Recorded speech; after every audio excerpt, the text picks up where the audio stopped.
Hey, everybody. So, you guys, it's just me. Oh my God. Okay, so if I feel like I don't cover this adequately, I am going to try to upload an audio I made on my phone yesterday because I just had this whole thing coming to me and I'm like, I don't want to lose it. Okay, so I had an experience over the last few days.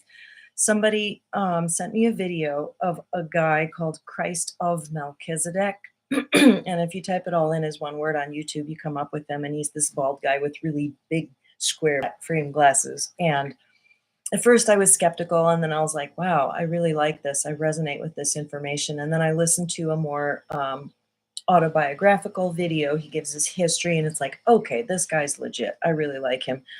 And then I got sort of like addicted, and I was like, oh, I want to listen to every video this guy made. This is amazing. And my guide specifically told me, don't listen to the next one. And I was like, they're like, you need to get back on your own Sunbeam. And I'll explain that later.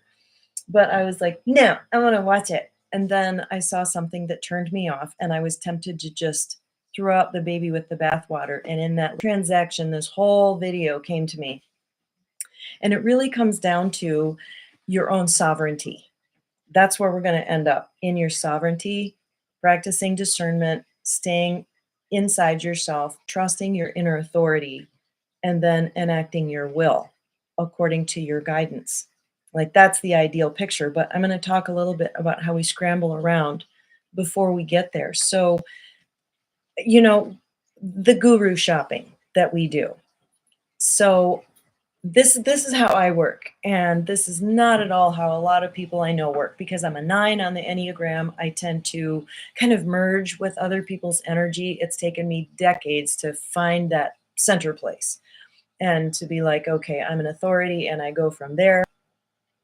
So this is my experience, and I don't know if you're going to relate to it, but I do observe that there's a tremendous amount of judgment out there about this speaker or that authority or this influencer, or it's like black and white.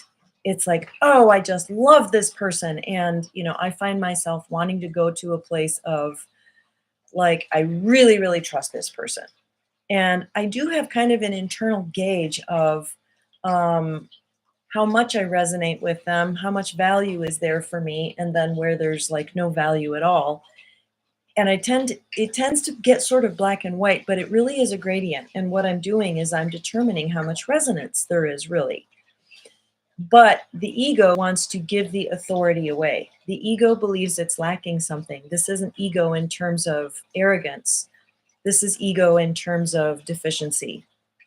The ego concept of the self that believes I don't have a direct line to truth, and so I need to hop on this person's sunbeam and write it to source because I really trust this person. And then we get into, I trust this person, and then it's like, well, I don't trust them. I trust this person, and they say that, and then we get into this. They're calling out this person, and then they get into this conflict, and then it filters down, and then you're in conflict. And I've just noticed this in my community happening kind of over the years. And I think we've learned to just say, okay, that's the person that you follow, and I follow this other person. So yeah, I just want to talk about that whole process of what makes us want to give away our sovereignty, our inner authority, and follow and trust someone. And I think when you've really gotten back to your own center and the work of being sovereign, okay, there are 2 things I'm going to talk about that require effort. And I think that's one reason that a lot of us, I'm going to kind of put myself in the category of, there's something similar about me and the younger generations that are really, really in the realm of the influencer. We never heard that term before. It was like there were 3 channels on the TV, and it just wasn't this whole cell phone social, it's like, where is the marketplace where we all gather and listen and we all get one story? It used to be Walter Cronkite in the evening news, and now we even know that that was a psyop. We were even beginning to be controlled back then. So anyway, I don't want to lose my thread. Okay, so in this era of the information, God, Stuart had a term for it. I forgot what it was. But anyway, the work of being sovereign, of saying, okay, I'm going to stay in my lane. I'm going to stay in my heart. And I'm going to say whether or not this resonates with me, or whether or not I find value in this information. Okay, when you walk into a room and there is a speaker, they are putting their cloud of information, their like cloud in the sense of the Wi-Fi cloud. They're making it available to you. And you walk in and either it's larger than your cloud or has areas that you feel that you can expand into, and you're like, oh, I love that speaker because they really get me to expand my thinking and go into a larger realm of possibility. Or we find that the speaker's cloud is smaller than ours, and we're like, oh my God, we roll our eyes and we walk away. But that cloud is working for somebody else in another way. And the truth is, everyone that's out there, and we'll leave the dark over here for another discussion, the dark manipulative deceiver archetype that is the influencer, the infiltrator. Okay, everybody that's legit is out there doing their thing, telling their story. Every story, like in the Desiderata, every story is worth telling. And I really wish a whole lot more people. I have started to interview people on my Kismet channel, which is just amazing. I've interviewed 2 very powerful women so far, and I'm going to interview a third this coming Tuesday, my very dear friend Michelle. And it's such an amazing opportunity to just see the value in one person's story, how they're growing, what they've gone through, what they've learned. And every story, I wish more people would realize the legitimacy of their own story. Get off Instagram, YouTube. Hello, everybody on YouTube. And begin to imagine yourself telling your story and people being enraptured and being like, oh my God, I learned so much from that. Even if it's just a one-on-one scenario, there's value because you have your own sunbeam. You have your own trajectory to source. And every tiny little molecule around the sun following its own beam back to the sun, they're all just a little different. And so this video is about really honoring your own sunbeam, your own journey. And like Rumi says, unfold your own myth. What is a myth?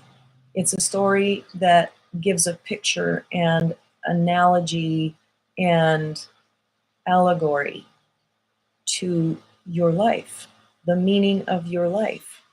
It's kind of like this meta level where you're like, oh, this makes sense because of this, and I see why this happened. Like, this is Wayne Dyer's autobiography I've been listening to called I Can See Clearly Now. He's going back through and saying, oh, this is how this makes sense to me in the unfolding of my own story and the destiny and the part I was to play in the great collective. And every single one of us is playing a part. But if you're following someone else's sunbeam, you're not, like, it's like getting on a different guitar string. If you are there to pluck your string and make your sound. And if you're over here trying to be another string, well, then the guitar is missing that, your vibration and your frequency exactly as you are in your ego, in and out of your ego, the mistakes that you make, the delusions that you have, the wounds that you're working out. People love that part of the story the most. So, just like God on watching you on your yoga mat, he loves the fact that you're showing up and working through something. Even if you wake up confused or in pain or delusional and the day never gets better, it's like, that's you on your yoga mat saying, I'm trying. I'm trying. So I'm going to progress now to when you're in your sovereign self and you are in a place of discernment. Okay, we have a choice to pay attention to more attention to the light or the dark. The dark is the shamanic work. Hey, Terry, I know you're watching. Thank you. Yeah, and I had a conversation with Terry about this decades ago about, see, I've been working on this that long. Um, don't align yourself with someone else's belief system and completely lose your own. That's, that's the enmeshment, and it's really the nine sloth sin is falling asleep to self, not doing the work of being an individual. So anyway, when we look at the dark, and we've gotten really good at seeing the dark, we're getting better. It's an absolutely pivotal step in this planetary evolution, is to identify the dark and what it's doing and its strategy.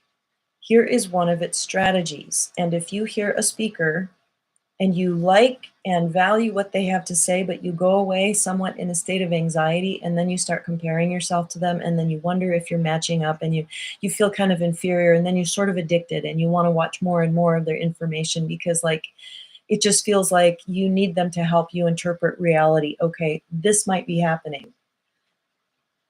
They have created a problem, or said that there is a problem. And okay, the pharmaceutical and the Western medical model does the same thing. This is all world system. This is the devil, basically. There's a problem, and either they totally invent it or they cause it. Okay, sunscreen is a really great example. I'm just going to say this, and I know there's a lot of variation of experience in this, but I'm just going to say this. The incidence of skin cancer and the use of sunscreen have a matching trajectory. The sun is the problem. Oh, the ozone is going away. How do they even know that? I heard that it got all fixed a while back. Oh, we closed up the hole in the ozone. It's like this non-verifiable kind of information. They take this thing and they say, oh, this is what it is. And it's like, okay, so even a public speaker, they can introduce a problem. Here's the problem with humanity. Here's the big, leap that they're not making. And then number two, they offer a solution. And in the dark model, the solution is actually the cause of the problem.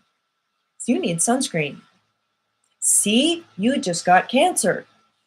Amazing financial model, right? Okay, so take the public speaker. Here's the problem. I am the solution. My information is the solution.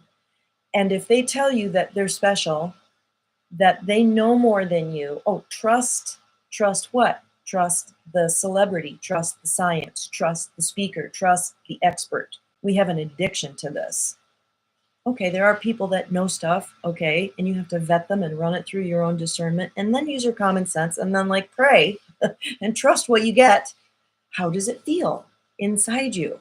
And I think that if there's any one big problem on the planet, is that the dark has had an intention to take that sovereignty away from us, or to lie to us about our own sovereignty, the freedom of choice, the gift that we have of discernment, the ability to figure this shit out.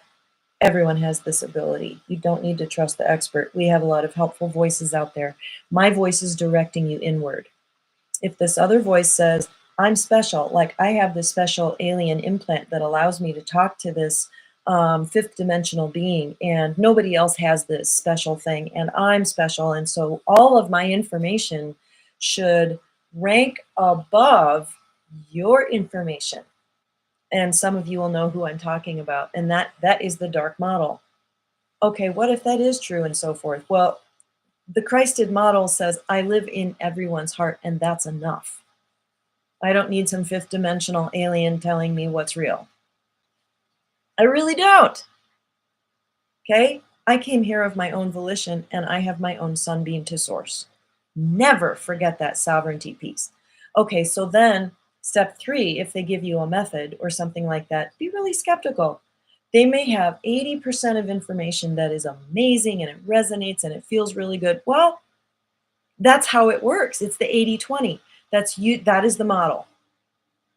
So take the good and leave the rest. So Wayne Dyer actually married Ellen DeGeneres to Portia, whatever her name is, married them to each other way back around 2000. And now we kind of know about Ellen. and her ties and the total creepiness, Wayne wasn't touched by that. He wasn't touched by that. He loved. Oh, my dear friend that I'm going to interview is calling. And then he was also healed by John of God, and we know about all the darkness there now too, and how that was exposed and everyone connected to him. But Wayne took the good. You can take the good, and you can be unaffected by the bad. His was kind of in the vein of innocence. He didn't know, but his frequency was strong enough to say, I will take the good and not the bad. And I think the dark entities working with them couldn't touch him because his own frequency was so strong. So anyway, I think that the dark and all of this, oh, and if this person tries to sell you something, then really run for the hills or really hold them in question. Okay, so there is all this dark that we can focus on, and there's the light. We need to be focusing more on the light now because we need to create. We have to create out of our imagination. Yes, there's a fly. Out of our imagination, out of our direct connection with Source, out of our own Christed nature. We have to come up with, in the Buckminster Fuller way, what does the economy of love look like? Okay, the value of looking at the dark and what its manipulations and that sort of thing is if you have a very, very strong reaction to a certain aspect, and your emotional reaction to a perceived event, even if you're getting misinformation, your emotional reaction to it in your process is more important than whether or not the information is true, because you're going through a healing process. And if that is triggering you, that is your shamanic work, that's your shadow work. That is your, okay, what did I believe about myself? What was I taught by the behavior of my caregivers and my surrounding family? What did I believe that I then introjected, and now I continue to attract those situations where I'm being taken advantage of or ignored or deceived? And so it's those wounds that are like this filter that we go out, and then this darkness, it's like we get triggered by certain aspects of it. So looking at the dark is good for healing your wounds and doing your shamanic work. But when we become sovereign beings, we feel safe inside ourselves. Our parent is taking care of that inner child, and then we have a will. And we're like, I will do this. I will be this presence on the planet. I will do these things because I am now living according to my blueprint. I know more about, I trust myself more than what everyone else says I should be doing. I feel like I need to write a book. I feel like I need to go take this training. I feel like I need to just really explore this this wound for a couple of months. If I keep listening to spirit, or am I going to acquiesce to the pressures, the external pressures? When you're more internally directed than externally, then we create the new earth. Then we create the new love economy. So I've been watching Little House on the Prairie. My sister's been watching Anne of Green Gables. And I think there was a golden era just before the 1900s, 1850 to 1900. And I do think that the timeline got stolen and really fucked with, because we were headed into, that was Tesla, it was Einstein, that was, and I question Einstein at this point, but anyway, that was Tesla, and Madame Curie, and all the inventors and all this amazing knowledge that was being poured down upon the planet, and people coming up with incredible things. And the social fabric of, like, I watched Little House on the Prairie, and the social fabric of, like, if someone's sick, everyone in the church takes them a casserole. Why don't we do that anymore? We've lost the bonds and the tendrils, and breaking up the church was a really effective way to begin to really screw with that social fabric. So how do we find that again? How do you find it? How do you create it? What does your business model look like? Okay, here's a business model that's been coming to me lately that I think really works. I heard Joel Osteen refer to Psalm 27 this morning about being protected by God, even hidden from the dark. Oh, I love that. I love that. I actually had a bot come onto my last live and start to just kind of try to screw with me. And I was like, I'm not reacting. I'm not getting hooked in. Peace is the quiet rebellion where we use, through the will, we choose not to get hooked by or interact with the accusation, the argument, the whole mental plane of like, here, come down here and feast on this irritation and frustration. It's the wound, it's the level of the wound. And peace says, no, my reality is over here. God is sufficient for me. We're taking care of myself over here. I don't need to engage in the chaos. It's a quiet rebellion. I just heard a video where this guy was talking about it. It was fantastic. Anyway, so this is the point in the video where if you are watching the replay, please type in your concept of the love economy, the Christed economy, the one that is not extraction based, where I'm going to set up this model where I'm going to treat your symptoms and it's not going to get you quite better, might improve a little bit so that you keep believing that this is in your best interest, but it's going to make you sicker. I mean, the swab up into the brain pan, hello, what they discovered on the ends of those Q-tips, they were inserting something on, in a lot of cases. Let's continue to cause a problem that we can solve. Ew, it's just it's so rapacious, it's so dark, and I don't want to keep focusing on that. But that's the temptation, is like there's a seductive quality to going in and just sort of, I mean, I went through a period where I had to see that. I had to really, really metabolize that this is our reality. But we have the power to choose another reality. This is about the return of Christ, the return of the Christ consciousness, the salt of the earth, rising up, taking our planet back. The Buckminster Fuller model of, if I create a more interesting and functional model over here, they're just going to leave the dark quadrant and come over here and just do this thing with me because it's just more fun. It's more fun than the bully. It feels better. It's inclusive. So one of the models that I've come up with that I'm working on, that a friend of mine and I are working on, is like when you offer the little widget for $1 instead of the big package for 100,000, you offer the little widget and everyone can participate in it. And if you get 100,000 people buying your little widget, which is undervalued, you are asking way below what that's really worth. You could charge 20 bucks for that widget because that's the going rate. But if you charge $1 and then you get 100,000 people saying, oh my God, thank you so much, that's like stone soup. Then there's your $100,000.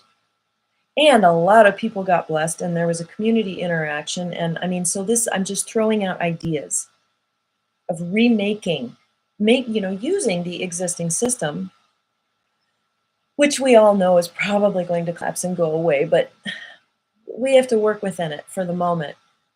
But I think that we can, it's an energetic thing. I think we can transform it from within. We can transform the whole system from within because it's not just a tangible physical reality, it's energy based. Everything comes from energy and intention. So trust your own sunbeam. Know that you can ride your sunbeam back to source. Be conscious of when you start to judge other sunbeams. Don't get judgy. Be discerning. Okay, maybe that person, maybe you don't resonate with them anymore because they've gone into whatever track and they need to explore such and such. So they're going to speak to a bunch of other people. Or this is the dark working through them. Or this is how the dark has latched into them through an ego thing, through their wound. And they have to go down that path until they figure it out. We've seen speakers do this. Like, oh, I was aligned with such and such, and then I woke up and I realized that I had been infiltrated. And then I got really clear, but they needed to go down that path for a while. I don't know. God moves the bird cages around. Trust your sunbeam. Go with your truth and trust yourself. Dare to trust yourself, especially when you have an inclination to go somewhere or do something. Even read a book. Even if everything else around you says, that doesn't make sense, that's a bad idea. It's like, stay with it. I mean, I'm in a situation right now where I am being very clearly guided about something, and my partner, it brings up a lot of fear for him. and I don't have to be subject to his fear. I've stepped out of fear just enough to go, okay, be afraid, be in that experience. And I see that it's an illusion and it's not where I'm going. And he's even thanked me and he's like, keep doing that. Keep doing what you're doing in your space. And I need to resolve this for myself. Like, okay, got the friendliness card in the Osho deck, which is two trees standing next to each other, but not, they're not dependent. They're just next to each other. They're each grounded into source and they're both giving in their unique ways. My sister made another comment. Lynn McTaggart accidentally found in her research on secular prayer that those who pray for others are actually healed. Yes, and we found this in the science of mind, the religious science circles, that you would partner up with somebody and do a treatment. So this is not Scientology, it is religious science, which is very, very much less known. Those who are in it are like, oh, I get it. And those who aren't are like, what's that? But religious science, Stuart McCaskey was and maybe he still is, the music director for Mile High Church in Denver. That big, huge, we called it the Spider Church. I don't know how they built that thing. But anyway, when you had a treatment prayer and